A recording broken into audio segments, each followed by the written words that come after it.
मैं आ रहा हूँ क्या? सही दिख रहा है? खड़े हो गए, ये देख लो उसमें सारी चीज़ें कवर हो रही हैं क्या? उस पर खड़े मत होना, पीछे वाली पे खड़ा होना। हो रही है सारी चीज़ कवर? हाँ ठीक है। देखो उस दिन मैंने आपको क्या कराया था? बायोग्राफी। क्या कराया था? बायोग्राफी। आज जो चीज़ें आप करोगे उसका नाम क्या है?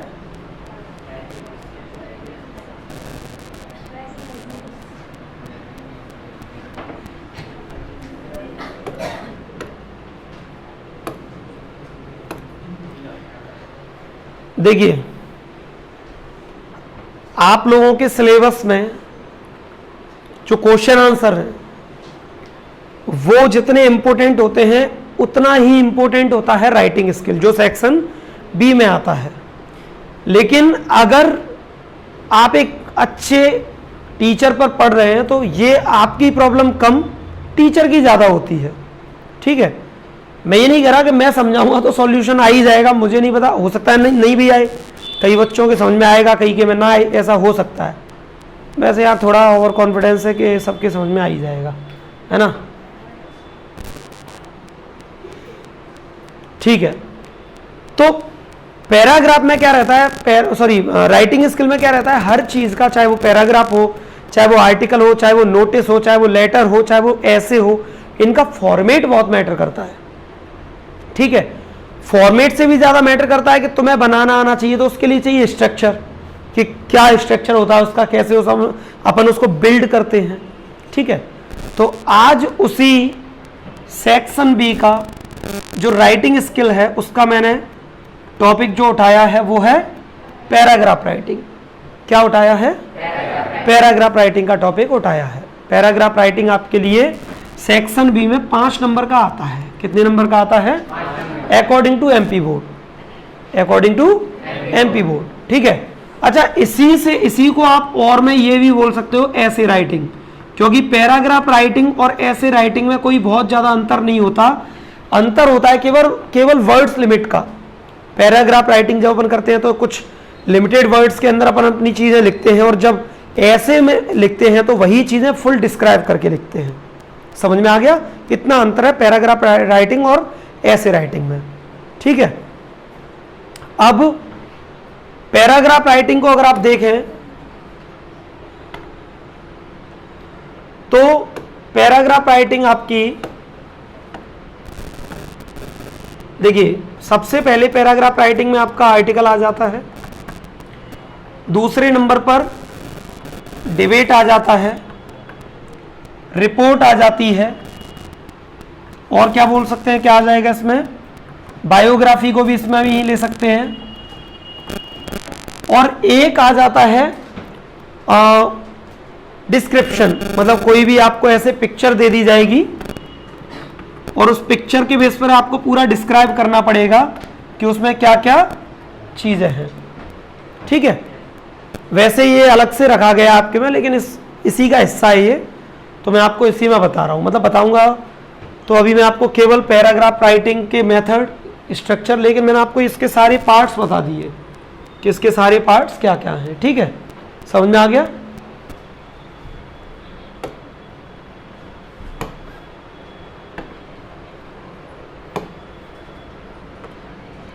देखिए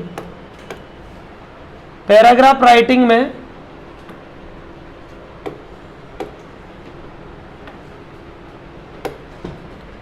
सबसे पहले जो जिस चीज पर आपको ध्यान देना है, पैराग्राफ राइटिंग 5 नंबर में राइटिंग स्किल में सबसे पहले आपको जिस चीज पर ध्यान देना है, तो क्वेश्चन में आपको कोई टॉपिक दिया होगा।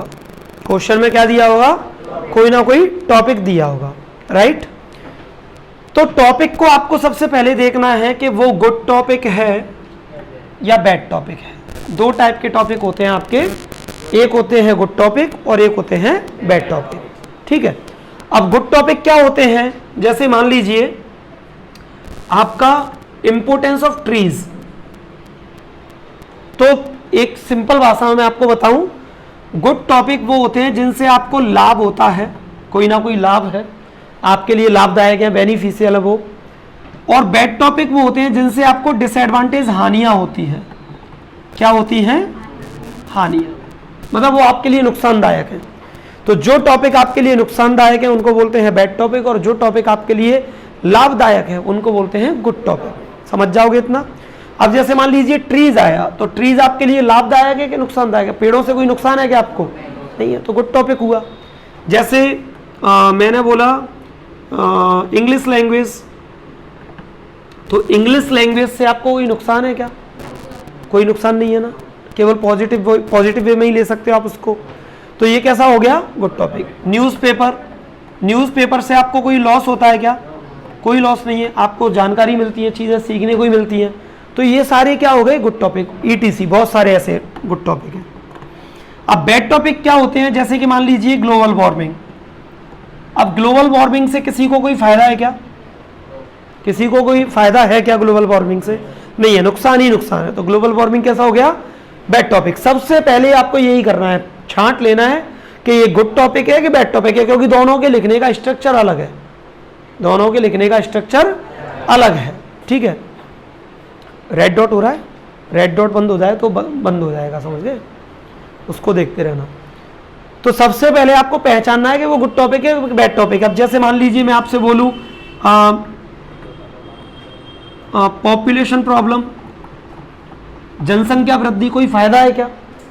अरे सर बहुत फायदा है सर, हम चीन से आगे निकल जाएंगे सर, चीन से दुगने हो जाएंगे तो चीन को हरा देंगे सर हम।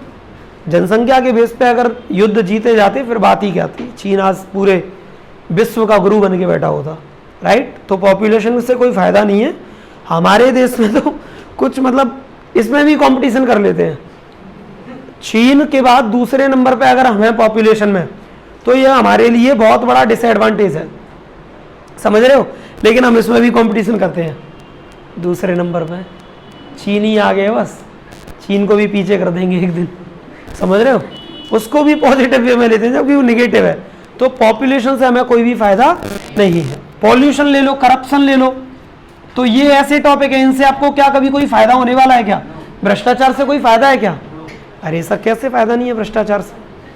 सर हमारे पापा पे बहुत पैसा है सर, 50 लाख रुपए की सीट खरीद लेंगे कहीं सर, बहुत फायदा है, तुम क्या बंद करा रहे हो सर? ऐसा है क्या? करप्शन से हर जगह फायदा है। करप्शन के द्वारा ही प्रतिभाओं को केवल दबाया जा सकता है, समझ गए। तो ये सारे के सारे टॉपिक क्या हैं? बैड टॉपिक है। ये सारे क्या हैं? गुड टॉपिक है। तो पहला स्टेप आपका क्या रहेगा? पहला स्टेप आप लोगों का रहेगा कि आपको छांट लेना है कि वो गुड टॉपिक है या बैड टॉपिक है। सबसे पहला स्टेप कर लोगे, कोई प्रॉब्लम? इसके बाद में अब देखिए, पहले मैं गुड टॉपिक एक्सप्लेन करता हूं, फिर बैड टॉपिक समझाएंगे। जब अपन गुड टॉपिक में लिखेंगे तो सबसे पहले हमें लिखना होगा इंट्रोडक्शन। क्या लिखना होगा? इंट्रोडक्शन। अगर आप पैराग्राफ राइटिंग लिख रहे हो तो हर पॉइंट पे आप 3 से 4 लाइन लिखिए। हर पॉइंट पे क्या लिखिए? 3 से 4 लाइन। लेकिन आपको ये हेडिंग नहीं बनानी कि इंट्रोडक्शन डैश फिर दूसरा पॉइंट फिर डैश, ऐसा नहीं करना। ये आपके माइंड में चलना चाहिए कि पहली 3-4 लाइन में क्या लिख रहा हूं? इंट्रोडक्शन की लिख रहा हूं। बाकी इंट्रोडक्शन हेडिंग नहीं डालनी, सीधी लिख देना है, जो भी आपको पता है लिख देना है सीधा। इंट्रोडक्शन की हेडिंग जो डालते हैं वो निबंध में लिखते हैं, वो ऐसे में लिखा जाता है, समझ में आ गया। ऐसे में उसमें एक अंतर ये भी है कि इसमें अपन हेडिंग नहीं डालते, उसमें हेडिंग डाली जाती है, समझ गए। तो आपको जो भी इंट्रोडक्शन क्या होता है, इसके बारे में जो भी चीजें आपको पता है, फैक्ट्स, वो सारे इंट्रोडक्शन में लिख दिए शॉर्ट में। जैसे मैंने आपसे पूछा आपका नाम क्या, मैंने आपसे इंट्रोडक्शन लिया, तो आप यही तो बताओगे कि सर मेरा नाम ये है, मेरे पिताजी का नाम ये है, इतना ही तो बताओगे। ये तो नहीं बताओगे उसके जैसे कि बता मेरी एक टांग निकली है, मैं हॉकी का बहुत अच्छा खिलाड़ी था, एक दिन उदय भाई को मेरी किसी बात पर गुस्सा हो गया, आ गया, उन्होंने मेरी वो कौन सा है वो पूरा चालू हो जाता है। ऐसे तुम चालू तो नहीं हो जाओगे कि बता बेटा इंट्रोडक्शन, मेरा नाम ये है, मेरे पिताजी का नाम ये है, मेरे पिताजी का नाम ये था, मेरी डेट ऑफ बर्थ ये है, मैं यहाँ रहता हूँ, पहले यहाँ रहते थे अब यहाँ शिफ्ट हो गए। तो पूरा तो नहीं पूछा ना। सेम चीज़ यहाँ कि जब आपसे हमने बोला है कि केवल फैक्ट्स लिखिए, तो जितनी भी फैक्चुअल चीज़ें आपको उस चीज़ के उस टॉपिक के बारे में पता है वो लिख दीजिए।